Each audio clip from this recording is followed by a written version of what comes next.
Hey guys, Aubrey here. Welcome back to my channel and welcome back to another Bible study video. I hope you guys are having an amazing, awesome Monday. Where I am right now, it is downpouring, which is crazy, but it's almost springtime, which means it starts raining like insanely.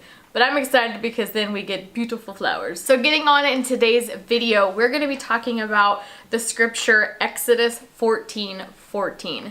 And this scripture is like really special to me because it definitely like came alive, and I just wanted to encourage you guys in this video with this scripture and a story behind it of how like the scripture like came to life for me, because a lot of times we can read scripture and we can kind of just like hear it over and over again. We can hear preachers say it, other people say it, but sometimes it doesn't like resonate with us. Sometimes we just haven't seen it like in action in our lives yet. But I promise, if you just keep the faith and just keep your heart and your eyes open and you pray and you just keep that connection with God, you will actually see scripture like come to life in your life, which is like the coolest thing. Like I can't even express to you guys how excited I get when something happens, like when a scripture like comes to life in real life and it happens, and it's just so exciting. So let's get on to what the scripture is. The scripture, like I said, is Exodus 14:14,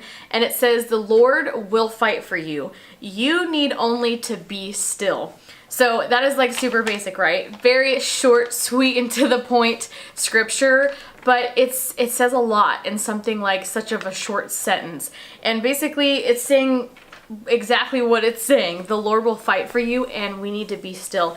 And sometimes, and I know for me, it's really hard, like especially if something happens to you that's not fair. I mean, even if it's like the smallest thing that you don't think is significant or God doesn't care, He does care. He cares about the details, He cares about the little stuff, and He cares about the big stuff.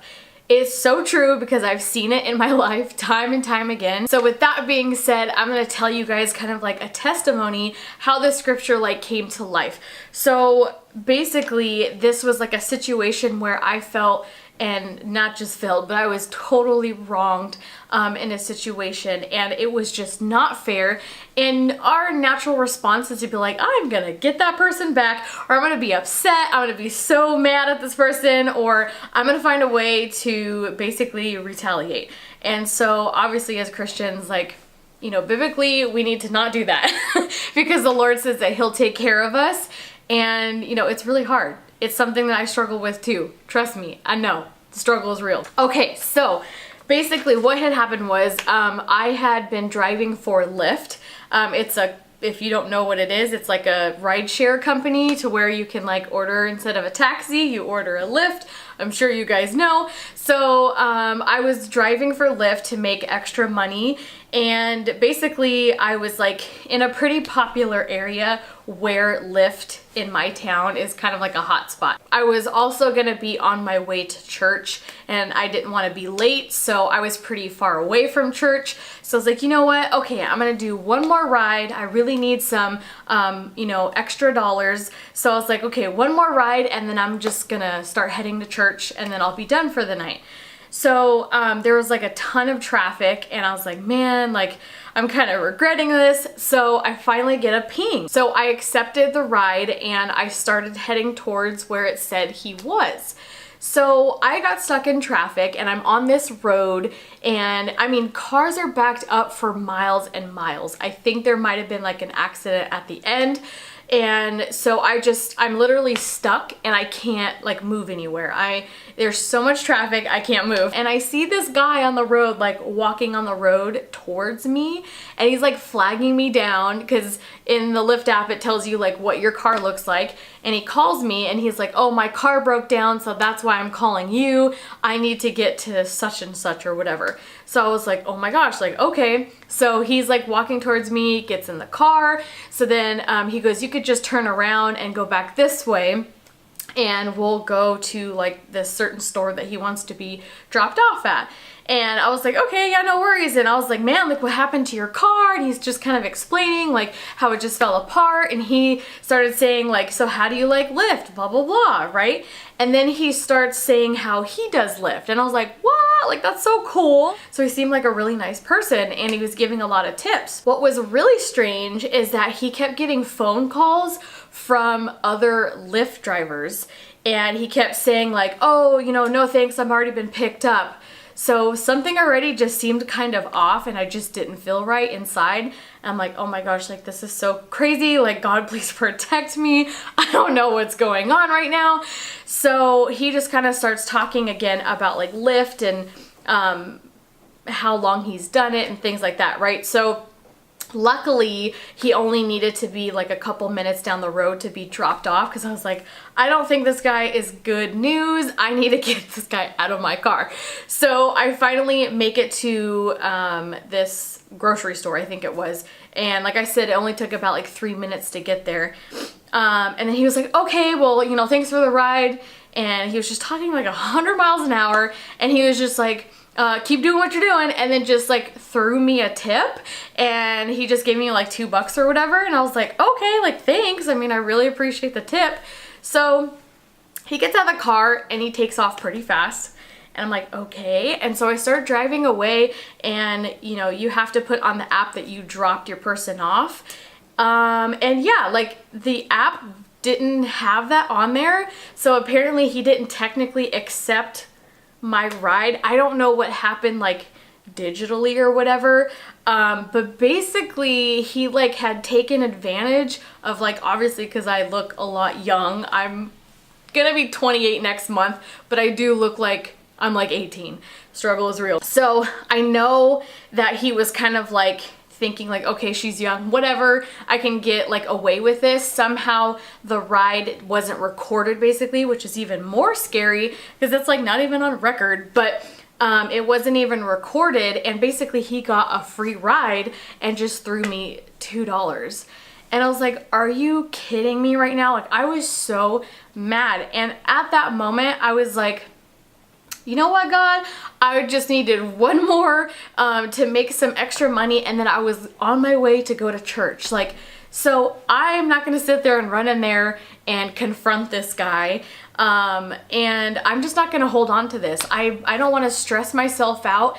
And this scripture came to mind, the Exodus 14:14. So I was just so upset, but I was like, God, I just give it to you, and I'm not gonna hold on to this. I'm not gonna like stress out over it. You take care of me, you provide for me, and I just pray that you would basically make up for what I literally just lost. Like, I know it's literally just like money, and it's, yeah, whatever, it's just a couple bucks, and it was just down the street, but I was really hurting for money at then, so it was a very, very big deal.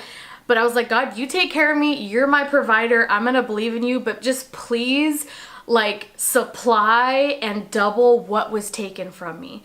And literally, you guys, oh my goodness, literally just a couple minutes after I prayed that, I was like, okay, well, I'm gonna start heading to church. I'm about 45 minutes away, so I'm just gonna start heading out now.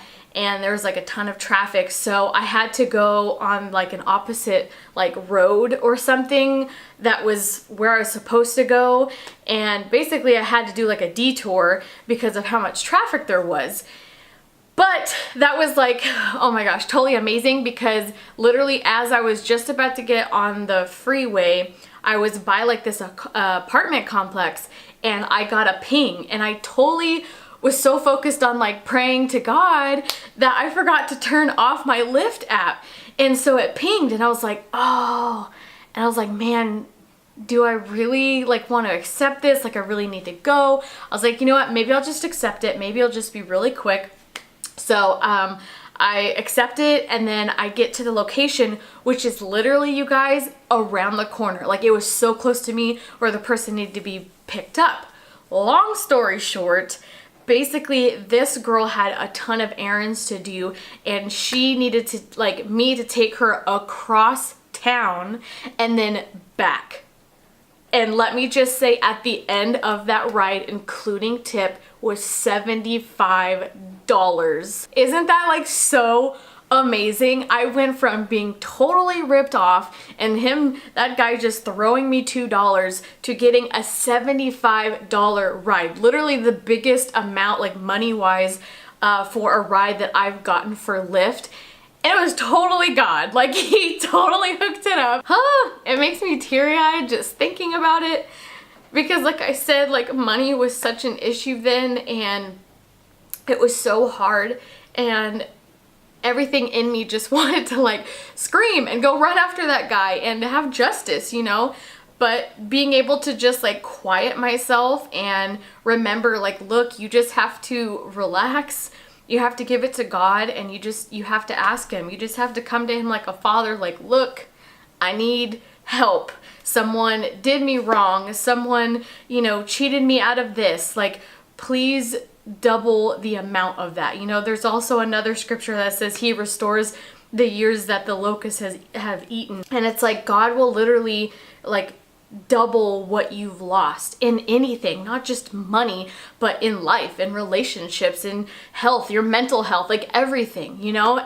But being able to just like pause and give that to him and to just pray, it's hard. It's hard for us to kind of like get in that mode to calm ourselves down and not respond to what our flesh wants to do, which that is my biggest struggle, y'all. So then I started heading to church, and it was just like so cool to be able to then go to church that night and just kind of share that testimony with everyone. And it encouraged everyone. It uplifted them. And I'm like, oh my gosh, like not only was I like extremely blessed financially, which I needed, it gave more encouragement and faith to the group that I was going to at church. Like I was like, oh my goodness, God, this is like a win-win. It was amazing. It was such a blessing, and I just had so much peace. It really grew me in my faith. So I just want to encourage you guys that, you know, when you get cheated out on something or something like that happens, whether it's money or anything else in life that you feel like you were treated unfairly, instead of like thinking in your head like negative thoughts towards that person, towards that situation, towards that job, give it to God and just like honestly tell him, like, this is how I feel. I don't think this is fair. You know, this and this happened to me. You know what I mean? Kind of just like as if you're sitting down and sharing your heart with your friend. That's how it is with God, and that's how he wants to communicate with us. When I just honestly said like, Lord, I want to run in there and give that man a piece of my mind. You know what I mean? But I was like, but I'm not going to, because I know that you take care of me and that you supply for me and that you'll bless me. And he went above and beyond than what I could have thought. I mean, that was the biggest amount that I've ever gotten on Lyft before.